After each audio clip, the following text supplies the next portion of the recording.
Good morning, friends. It's our first chilly morning out here at the beach here near Daytona. It's about 64 or 5, so that's kind of nice, a little different. Not a lot of sun today with the clouds here, but a beautiful time to be out here anyway. And yeah, I've just been thinking lately about all the efforts that I feel folks make, I see, hear, experience, the efforts that I make, the conversations I've had with folks lately that are, quite frankly, attempting to change the world. I got the opportunity to meet last week with some fellow peacemakers, and man, people doing big, beautiful, amazing things.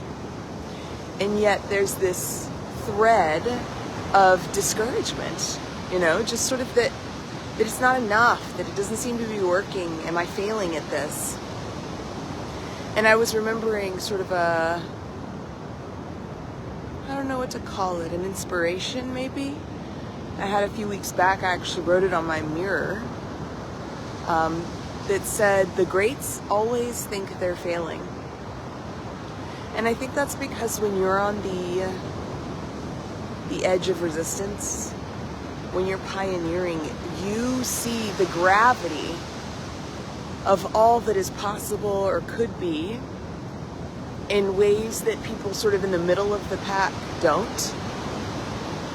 So you have a greater grasp of how much there is to do or could be done, and then whatever little bit is possible for you seems like a drop in a vast ocean.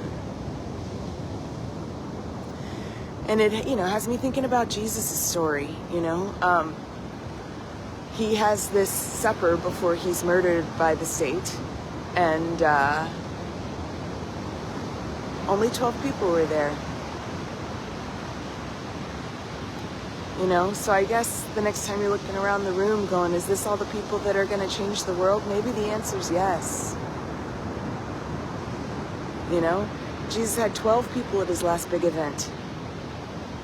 And then he was killed the next day. And he still changed the world.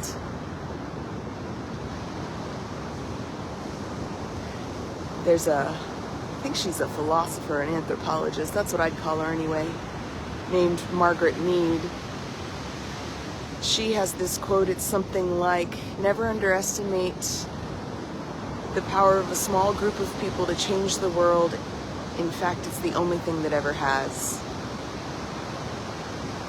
I know sometimes it feels like you're failing, especially if you're attempting to make big change, whether within yourself or within the world. I just want to tell you that's part of the journey. The feeling like you're failing is part of it. The feeling like you're failing is probably indicative that you're actually doing something. You can't feel like you're failing if you're not doing anything.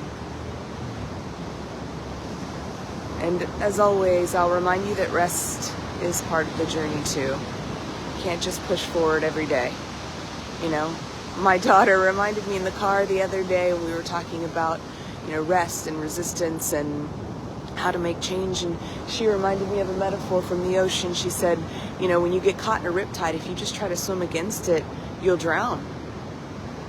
You gotta swim parallel, take the easy way, and then come out.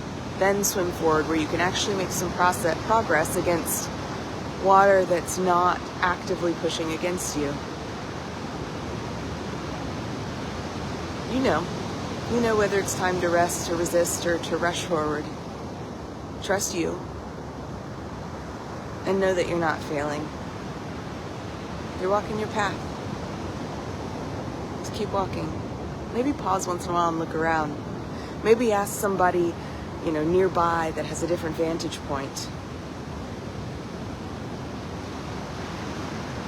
I don't know that there's really any such thing as failing. Even if there's hard parts along the way, we keep going. Little by little, stumblingly, with rest and breaks, but we keep going. Do your part, little by little. That's the way we'll change the world. Grace and peace, friends.